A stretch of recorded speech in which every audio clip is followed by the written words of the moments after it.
Hello, welcome back to the channel. My name's Ed, junior doctor in the UK, and earlier on in the week I had the privilege of speaking to Anna Kent about her new book, Frontline Midwife, and we talked about her work she did in South Sudan with MSF, and today we're going to have another chat. We're going to have a talk about what you did next, so tell us what happened next. Well, I left you last time after the triplet birth. I realised from my time in South Sudan I really had to be a midwife. It really hit home that midwives save lives. We've all needed a midwife, even if people haven't had kids. They themselves at one point needed a midwife for their own birth. So I came back to the UK, I got my first degree in midwifery, which I was really proud of, and then I went back with MSF. So I joined the emergency team in Haiti after the earthquake in 2010 and stayed for the cholera outbreak at the end of that year. And then the following year, well, after 1 week off, I then went for another year in Bangladesh. And my job there was, I was overall responsible for all female health in a refugee camp of 30,000 people.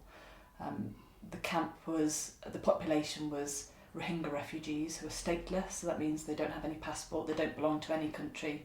They'd fled persecution in Myanmar, also known as Burma, and 1 million had travelled over to Bangladesh at the latest count, and others have travelled elsewhere in the world, trying to seek safety and security as all of us want. So there's lots of refugee camps, but I was working in an unregistered refugee camp that housed 30,000 people. There wasn't any other government agencies or anything working with us, so we provided all healthcare that people could access. So I had overall responsibility for all pregnancy and all female health in the camp. Yeah. And tell me about what the setup was then. So, within that, looking after that 30,000, what did you have at your... We stayed in a town called Cox's Bazar. The reason being because of lack of security. There were some times when it was literally too dangerous for us to be in the camps at night, especially.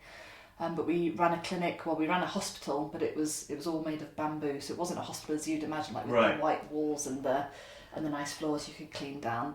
Our hospital was made of bamboo. And the good thing about bamboo is when earthquakes happened, which happened quite a lot when we were there, bamboo will actually kind of sway along with the earthquake on the whole, so there was some security for us in that. It wasn't so great for the typhoons that rolled in off the Bay of Bengal, but out of the bamboo hospital we had basic minor surgery. I ran a maternity unit. In Bangladesh at that time it wasn't recognised, midwives weren't recognised as their own autonomous practitioners. That came later. But I had some really, really well-trained Bangladeshi nurses that I worked with, and we ran all antenatal care, postnatal care, and some deliveries for the camp. We had a therapeutic feeding centre for the children with malnutrition, which was always a difficult place to work. We'd see outbreaks of meningitis, measles, we had tetanus, all the things that we vaccinate against here routinely. A lot of the people that were fleeing across the border had never had access to healthcare before, so they didn't have the privilege of those vaccinations. We had things like cholera and typhoid and so forth, so we saw a whole array of medical emergencies alongside pregnancies that we were fighting to keep safe. One of the women that I was really close to, a woman called Rashida, I met her at nearish the start of my project. When you just connect with somebody and they end up staying with you. I just really admired her because she was a very proud woman. Unfortunately she'd lost or had stolen or whatever had happened to her jewellery. A lot of the Rohingya women like to wear gold in their noses, but I can remember I really admired her because she hoped one day she'd have some gold again, and so she kept her nose piercing open with a little bit of stick. So although that on paper is obviously it's dreadful that she's lost her gold, but she did still have hope that one day life for her would be better. But yet she lived in the refugee camp, which it was just a sprawl of huts. The Rohingya people would build the walls by scooping the mud off the floor, and then the roofs were made with discarded bits of plastic waste. Sometimes some vine plants would grow across them, but it was just this sprawl that when you went to the top of the hill you'd see it just went in every single direction for as far as the eye could see, just ramshackle, no open space, no lakes, no grassy areas, no trees. It was just people living in absolute poverty. And Rashid was on her 13th pregnancy. She'd had lots of losses before. She didn't have any children that had survived.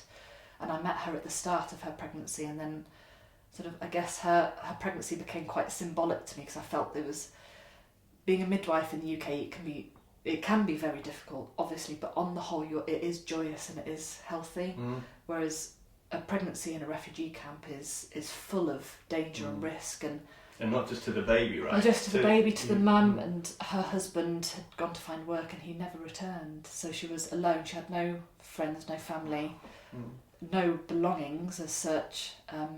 So I guess the care of her pregnancy ended up being some kind of vigil for me to keep her safe. So obviously life in the camp must be very difficult for women. Yeah, it was difficult for everybody, but yeah, especially for the Rohingya women, just through any lack of agency and lack of education, which always circulates within a family. And as you know, women often keep the families together, but are often very vulnerable and don't necessarily have any power to make in decision-making processes. I think that really hit home. There was a young woman that I worked with called Adab, who wasn't married and had got pregnant, and it was thought that her pregnancy was the outcome of rape, although we never could prove that. Very sadly, she knew that a pregnancy not in wedlock could actually mean that she'd have to marry the rapist to save her from the sin of perceived sin of pregnancy outside of marriage. And sadly for her, she hadn't realised there were other options, and she'd gone for an unsafe abortion in the camp with an untrained medical person that probably sold the service to her. But basically, they used a stick from the outside and sharpened the end. Like, I know it's such a horrid thought, but part of the point of the book is it's not about telling, happy ever after stories.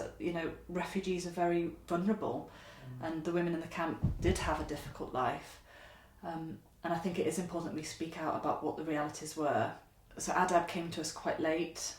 She had a really bad injury around her cervix that we could see on the speculum, and she had full sepsis. And we were just quite limited for, we were a hospital, but we were a field hospital, but we gave her everything that we humanly could. But sadly, the night I had to leave when it got dark and too dangerous for us, and sadly that night she died from it. And it was all preventable if, one, she'd had protection, so she's not exposed to the risk. If she wasn't stateless, so some authority would take responsibility for her, but also on a clinical level, if she'd have come to us sooner. I know the topic of abortion can be very divisive, but if she had had access to a safe abortion, she'd be alive. And nobody in the world can blame her, because she was the victim of rape, which she had no power to stop. And it really is one of those moments where it really hit me hard. This story isn't about me, but I am able to tell her story for her. And so we made a really strong effort so we built from scratch a full birth unit. So literally from buying new bamboo, getting the trucks in, I hired new staff, trained the well-trained Bangladeshi nurses to be midwives. We had outreach workers that would go into the camp every day to do health promotion and bring people. So we had full access to all vaccinations. So the tetanus vaccinations in pregnancy stopped the babies getting neonatal tetanus. And then by the time I left, we had a full functioning birth unit that still runs to this day and has about 100 safe births every month. Nice, which is incredible. Yeah, so we went from no access to safe births to full access as far as we could do. There, again, some things I couldn't stop in the camp. I couldn't stop the vulnerability of the women. So as soon as I discharged them from the birth unit, again, there are things I couldn't protect them from. But as a midwife, I could do my very, very best to keep them alive and safe, and their babies alive and safe for birth. And then Rashida, who I'd connected with earlier in pregnancy, Rashida was one of the first safe births in our new birth unit, which was wonderful. Like a bookend. It was absolutely that's the thing. I'd travel through this pregnancy journey with her as much as I humanly could. And what I found difficult with working with Rohingya refugee, the women, was not only did I not speak their language, they spoke Rohingya, which was a little bit like the Chittagonian dialect of Bangla, but also people didn't want my touch, and they didn't want my smiles, and they didn't want my hugs. We had to connect in another way, and at one point during the pregnancy, she touched the back of my arm as a sign of respect and smiled, and that was just like the biggest, like, wonderful connection.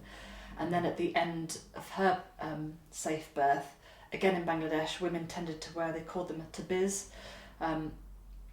essentially again a lucky talisman. Some women put some writing from the Quran inside an amulet and tied it around their waist to help keep them safe in pregnancy. We'd had to take Rashida's tabiz off during the labour just to keep her labour safe as her body had stretched.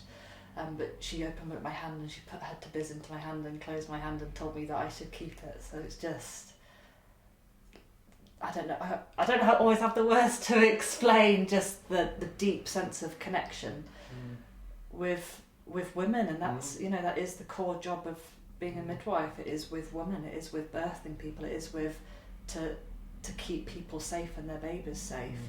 So obviously you have these, you know, incredible moments in very difficult circumstances. How did it affect you in terms of your mental health and how you were coping with things? I think for a long time that, like, my suffering, my tears, my losses, my perceived losses, I think probably felt like an indulgence, because what is my suffering compared to this population that has suffered it's unimaginable what it's like to be a stateless Rohingya refugee. It's I can't even imagine it, and I've lived there for a year, you know. It's so what was my suffering? But then I think what I learnt about trauma was the more you ignore those little bits of you that are breaking down, or, you know, you're not just having one drink that night, you're necking all of them just to take the pain away. And for those people that smoke, they didn't just smoke one cigarette, they'd smoke one to put it out, smoke the next. But like there was within a lot of aid workers that I've worked with, there was like life is on this fast forward, because you've got this juxtapose, you're very aware of your privilege, you can fly out of there if you want to, like we're the lucky ones, because you see such suffering, but also it is human to suffer as well. Like, you can't quarantine trauma and hope that feeling goes away. What I found with trauma, it has is really like pervasive. It's like tendrils that will come out and break through in really unexpected ways. So at the time, did you not necessarily didn't really understand mental health, if I'm honest. Didn't have particularly good coping strategies. Some, you know, the midwife that I'd taken over from, Margie, who was amazing, she used to knit baby hats at night in her room, that was her processing. Being mindful. And, absolutely. But a lot of people would be surprised that, as, you know, healthcare workers, for us to admit that we don't know a lot about mental health. We might not notice it in ourselves. Absolutely. When we're the people that are often turned to for help. Obviously, you know, the mental health experts are very good on it, but general healthcare professionals maybe not. But in a position where if you don't go to work, nobody else does the job and somebody dies, what choice is there in that as well, apart from to squash your own down so that you can keep working, you can do that extra on call. You know, we worked 24-hour shifts for 3 months in a row with no break, which looking back is crazy, but at the time, if I don't do it, nobody else will, so who am I to take a day off from it? Rather than being the good midwife that knitted her baby hats, though, my trauma had played out in playing cards, getting drunk with the other, you know, there's a lot of international aid workers there. It was, from the outside, it could look like this really fun party scene, but actually we were fueled by that need to escape. I fell in love with, you know, quite a chaotic person, had my heart broken. So I came back from Bangladesh. I couldn't work in aid work anymore. I didn't recognise myself. In some ways I was so hard and so good at emergency work, but in other ways I didn't feel like me anymore, and I couldn't sleep. I had night sweats. I'd have invasive dreams of traumas where I'm letting people down, and it played out in such bizarre ways for me that I actually ended up having a hallucination. I was at a birth in the UK, and just for a moment, just for a flash, I could see that it was a birth in the UK, but every single sense of me felt it was a birth in the camp that had gone wrong, which happened. And I could even smell like the wood smoke of the latrines I could smell the wood smoke of the camps, and I knew that it had to stop. I knew that I'd reached a point where I either go one way and I'm really, really unwell, or actually I have to stop and I have to sort this out. I can't just keep partying. I can't just keep drinking to not feel this anymore. And yeah, so aid work for me, unfortunately, had to stop. It wasn't sustainable for me anymore. So some really dark moments for you. And did writing the book help sort of come to terms with the journey you'd been on? Absolutely. So writing, for one point, it was a diary keeping for mental health processing at the time, because I think if I can write something down, then it already has started to make sense to me. It's formed a structure. It then also was a testimonial also for the women that didn't make it. I hold on to their story, and it's a way of expressing that. But I think very personally to me, it's been a real catharsis, because being able to tell the story, and there is a happy ending to it for me. I've also appreciated why things happened, what my responses to it were, and it didn't break me. I learned some really healthy, positive coping strategies, which actually I've worked frontline as you have throughout the whole COVID pandemic, and actually what I learned from almost tiptoeing over the edge, what I learned was actually a more healthier, more robust, more sustainable way of keeping mentally well, which has sustained me throughout the whole of the last few years of working as well. So I wouldn't say I would choose that path, but we don't choose our paths, do we? We live them, and we have to just keep our minds open. We have to keep learning and keep reflecting and keep growing. So I hope that's what I've managed to do, yeah. A lovely point to finish on. People want to know more about it. Frontline Midwife is out at the moment. You can get a hand on the book. And just want to say again, Anna, thanks so much for your time and for sharing your incredible stories with us. Thanks so much for having me.